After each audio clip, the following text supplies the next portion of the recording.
I was drilling out this seat blank and I made a mistake.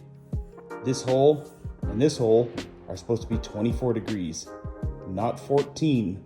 Now I have to fix my mistake.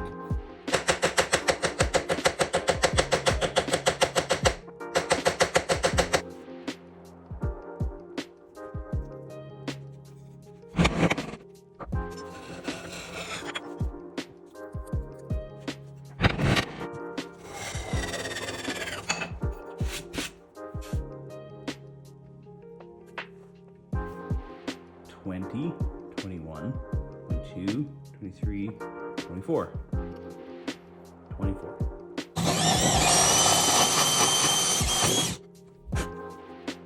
Not my proudest moment, but this is the underside. You'll never see that.